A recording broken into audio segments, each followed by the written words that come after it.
నమస్తే, welcome to our voice. నేను journalist నవత.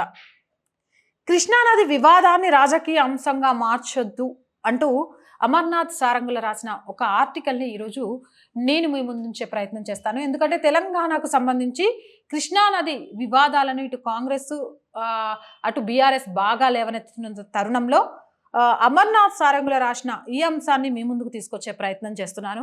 రాబోయే సార్వత్రిక ఎన్నికల్లో లబ్ధి పొందేందుకు తెలంగాణలోని కాంగ్రెస్ ప్రభుత్వం నీటి రాజకీయం చేస్తోందన్నారు. కృష్ణానది జలాల కేటాయింపు సమస్యను పరిష్కరించేందుకు మోదీ ప్రభుత్వం తీసుకున్న పరిష్కారాన్ని అంగీకరించకుండా రైతుల భావోద్వేగాలను రెచ్చగొడుతోంది కాంగ్రెస్ అంటూ చెప్పారు.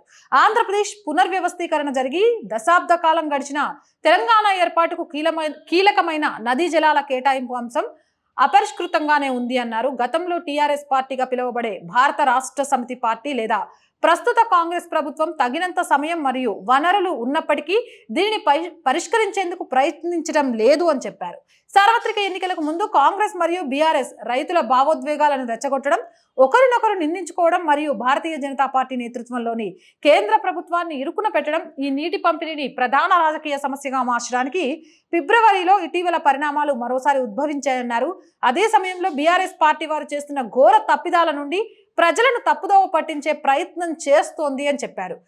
కృష్ణా జలాల అంశాలకు సంబంధించి ఆంధ్రప్రదేశ్ పునర్వ్యవస్థీకరణ జరిగి దశాబ్ద కాలం గడిచినా కూడా టీఆర్ఎస్ పార్టీ చేసిన తప్పిదాల వల్ల మాత్రమే దాని పరిష్కారం కాలేదు.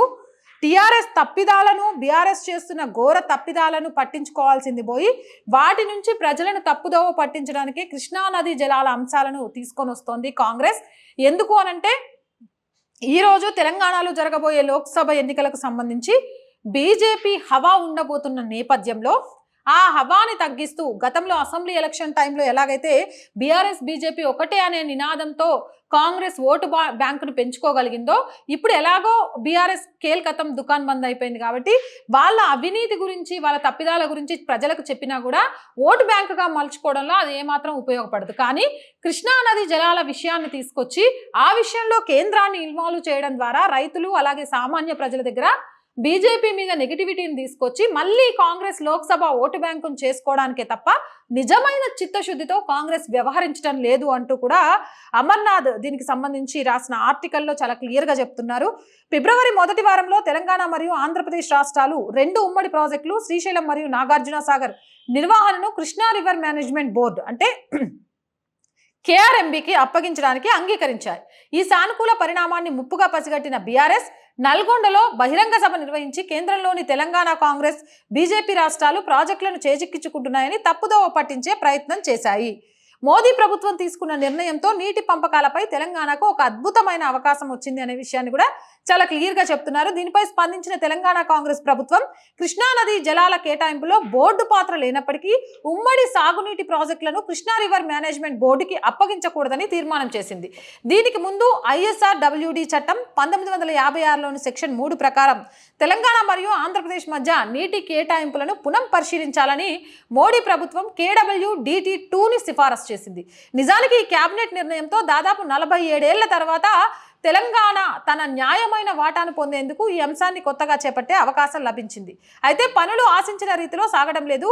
ఇష్యూ యొక్క కాలక్రమం 1976లో బచావత్ ట్రిబ్యునల్ 2060 టీఎంసీల నీటిని 3 రాష్ట్రాలకు అంటే మహారాష్ట్ర, కర్ణాటక మరియు ఆంధ్రప్రదేశ్కి ఇచ్చింది.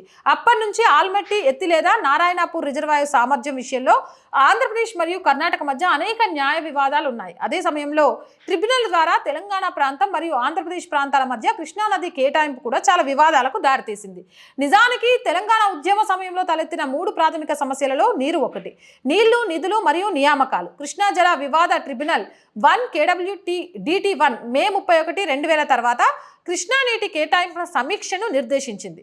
3 రాష్ట్రాలు కృష్ణానది కేటాయింపులను సమీక్షించాలని 2000లో సిఫారసు చేశాయి. కేంద్ర ప్రభుత్వం మరో కృష్ణా జల వివాదాల ట్రిబ్యునల్ని ఏర్పాటు చేసింది. శ్రీ బ్రిజేష్ కుమార్ నాయకత్వంలో మరియు ట్రిబ్యునల్ 2013లో తన నివేదికను సమర్పించింది.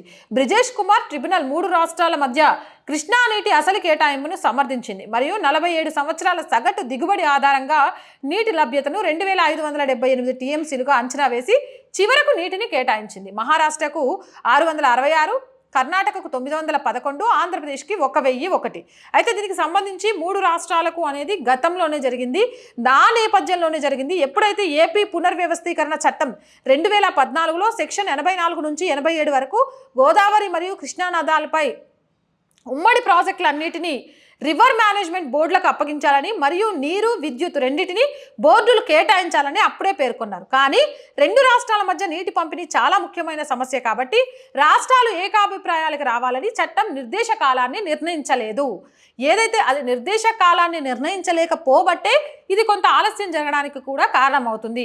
అప్పటి యూపీఏ ప్రభుత్వం అనూహ్యంగా చట్టాన్ని ఆమోదించింది మరియు సమస్య యొక్క తీవ్రతను మరియు 2 రాష్ట్రాల్లోని రైతులపై దాని ప్రభావాన్ని ఊహించలేకపోయింది.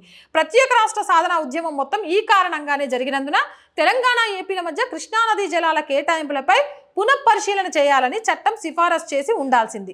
తెలంగాణ రైతుల ఆకాంక్షలను క్షుణ్ణంగా అర్థం చేసుకున్న మోడీ ప్రభుత్వం కృష్ణా జల వివాద ట్రిబ్యునల్ 2కి సంబంధించిన నిబంధనలను ఆమోదించింది. తెలంగాణ ఏర్పడిన వెంటనే 2 నదులపై ఉమ్మడి ప్రాజెక్టులన్నిటికీ నిర్వహించడానికి కేంద్ర జలవనరుల మంత్రిత్వ శాఖ కేఆర్ఎంబి మరియు జిఆర్ఎంబిలను ఏర్పాటు చేసింది. జూన్ 2015లో అపెన్స్ కౌన్సిల్ సమావేశాల సందర్భంగా 515 టీఎంసీలు ఏపీకి, 299 టీఎంసీలు తెలంగాణకు, అంటే నిష్పత్తిలో 811 టీఎంసీల నీటిని ఉపయోగించుకోవడానికి ఏపీ మరియు తెలంగాణల మధ్య మధ్యంతర తాత్కాలిక ఒప్పందం జరిగింది. ఇది గతంలో ఏపీ చేసింది. ఈ మధ్యంతర ఒప్పందాన్ని ప్రతి సంవత్సరం సమీక్షించి 2 ప్రభుత్వాలు అంగీకరించాయి. 2015లో కృష్ణా నీటిలో న్యాయమైన వాటా కంటే తక్కువ వాటా కోసం కేసీఆర్ ప్రభుత్వం పూర్తిగా రాజీపడి 2003 ఎన్నికల్లో ఓడిపోయే వరకు కొనసాగింది. అసలు ఇందులో ఉన్న కీలక తప్పిదాలను ఒకసారి మనం చూస్తే, కృష్ణానది వివాదాన్ని పరిష్కరించడంలో అప్పటి బీఆర్ఎస్ ప్రభుత్వం 3 కీలక తప్పిదాలు చేసినట్టు తెలుస్తోంది. తెలంగాణకు 811 టీఎంసీలలో 299 టీఎంసీల వాటాకు అప్పటి ముఖ్యమంత్రి కె చంద్రశేఖరరావు అంగీకరించిండు. ఫస్ట్ ఆయనే అంగీకరించి సంతకం చేసి ఆ తర్వాత దీన్ని రాజకీయ ప్రాబల్యం కోసం వాడుకోవడానికి, బీజేపీని బ్లేమ్ చేయడానికి మస్తు యూజ్ చేసుకున్నాడు. అంటే కనీసం 50% న్యాయమైన వాటా కంటే చాలా తక్కువ నిర్ణీత నీటి కేటాయింపులను సద్వినియోగం చేసుకునేందుకు తెలంగాణకు సాగునీటి ప్రాజెక్టులు లేవని పేర్కొంటూ ఈ తరహా ఏర్పాటును కొనసాగించారు. కృష్ణానదీ జలాల్లో ఆశించిన వాటా రాబట్టడంలో ఏపీతో వ్యవహరించేందుకు ఆయన ఏనాడు పెద్దగా ఆసక్తి చూపలేదు. ఎప్పుడు జరిగిన మీటింగ్లకు కూడా ఆయన అటెండ్ కాలేదు. 2015 జూన్ 11న Palamuru Rangareddy lift irrigation project KCR శంకుస్థాపన చేశారు. కానీ 9 ఏళ్ల పాలనలో ప్రాజెక్ట్ని పూర్తి చేయలేకపోయారు. 2020 నాటికి పూర్తి చేసి ఉంటే తెలంగాణ ప్రభుత్వానికి బ్రిజేష్ కుమార్ ట్రిబ్యునల్ ముందు అద్భుతమైన అవకాశం ఉండేది. ఇప్పుడు వారు పిఆర్ఎల్ఐపి మరియు ఆర్ఎల్ఐఎస్ రెండింటిని సమానంగా చూడొచ్చు. రెండవది, శంకుస్థాపనలు చేయడం, కొబ్బరికాయలు కొట్టడం కేసీఆర్కి చాలా అలవాటు, కానీ వాటిని పూర్తి చేసే అలవాటు లేదు. అది కూడా మైనస్ కావడానికి కారణమైంది. అక్టోబర్ 6, 2021న కృష్ణానదీ జలాల సమానమైన విభజన కోసం తెలంగాణ ప్రభుత్వం సుప్రీంకోర్టులో తన పిటిషన్ని ఉపసంహరించుకుంది. ఆంధ్రప్రదేశ్, తెలంగాణల మధ్య నదీ జలాల విభజనను నియంత్రించే కృష్ణా జలాల వివాదాల ట్రిబ్యునల్ విధి విధానాలకు తెలంగాణ కేబినెట్ ఆమోదం తెలిపింది. తెలంగాణ కేబినెట్ దీన్ని ఆమోదించింది. ఏపీ పునర్వ్యవస్థీకరణ చట్టం 2014లో నీటి కేటాయింపుల అంశాన్ని ప్రస్తావించకపోవడాన్ని కాంగ్రెస్ పార్టీ ఘోర తప్పిదం చేసింది.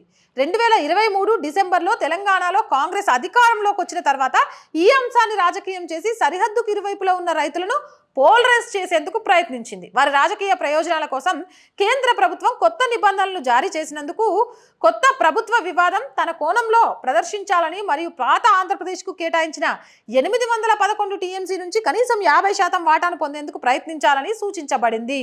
2014 నీటి కేటాయింపు అంశాన్ని అప్పుడు పరిశీలించలేదు. అప్పుడు అధికారంలో ఉండి కూడా దాన్ని పట్టించుకోలేదు.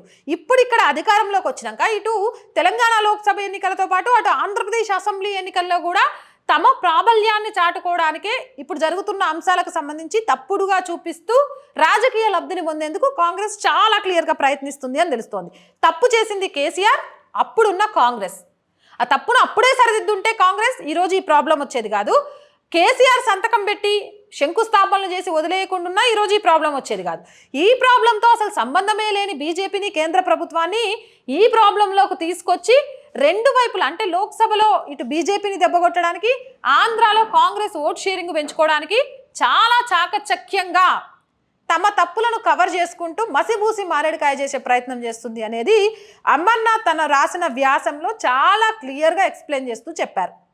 299 టీఎంసీలకు అంగీకరించడం, కృష్ణానదిపై భారీ నీటిపారుదల ప్రాజెక్టులు పూర్తి చేయకపోవడం, ఏపీతో రాజీపడి కృష్ణా జలాలు దోచుకోవడాన్ని పట్టించుకోకపోవడం, పోతిరెడ్డిపాడు ఏపీ ప్రభుత్వం, ఇవి బీఆర్ఎస్ పార్టీ తరపున జరిగిన అతి పెద్ద తప్పిదాలు. దీనివల్ల మాత్రమే ఇప్పుడు కృష్ణా జలాల వివాదం ఇంకా పరిష్కారం కాకుండా ఉండడానికి మెయిన్. అయితే ఇప్పుడు రాష్ట్రానికి అనుకూలంగా ట్రిబ్యునల్ని ఒప్పించే ప్రయత్నంలో బంతి ముఖ్యమంత్రి రేవంత్ రెడ్డి కోర్టులో ఉంది.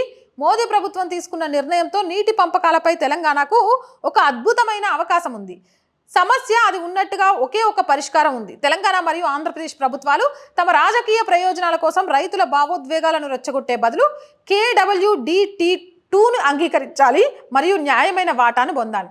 KWDT2 ఏదైతే మోదీ ప్రభుత్వం తీసుకొచ్చిందో ఆ ట్రిబ్యునల్ని అంగీకరించి కరెక్ట్గా న్యాయమైన వాటాను 2 రాష్ట్ర ప్రభుత్వాలు అంగీకరిస్తే రైతులను అడ్డం పెట్టుకొని రాజకీయాలు చేయాలి అనే ఆలోచనని పక్కన పెడితే ఈ కృష్ణా జలాల వివాదం పూర్తిగా పరిష్కారం అవుతుంది. ఇది పరిష్కారం కాలేని సమస్య కాదు, పరిష్కారం దొరకని సమస్య కాదు. రాష్ట్రాలలో ఇంతకు మించి అవినీతి సమస్యలు చాలా ఉంటే వాటిని పక్కదోవ పట్టిస్తూ లోక్సభ ఎన్నికల్లో ఓట్ షేరింగ్ని పెంచుకోవడం మాత్రమే ఆలోచన చేస్తూ రైతుల భావోద్వేగాలను రెచ్చగొట్టే ప్రయత్నమే చేస్తోంది తప్ప కాంగ్రెస్ ఇందులో చిత్తశుద్ధి అనేది ఏదీ లేదు అనేది అమర్నాథ్ తను రాసిన ఆర్టికల్లో చాలా క్లియర్గా ఎక్స్ప్లెయిన్ చేశారు. ఈ ఆర్టికల్ మొత్తం విన్న తర్వాత అయినా కృష్ణానది జలాల వివాదంతో రైతుల భావోద్వేగాలను రెచ్చగొట్టి ఓటు బ్యాంకుగా మార్చుకోవడానికి కాంగ్రెస్ చేస్తున్న ప్రయత్నాన్ని తెలంగాణ ఆంధ్రలో ఉన్న రైతులతో పాటు ప్రజానికం అర్థమైంది అనుకుంటున్నాను.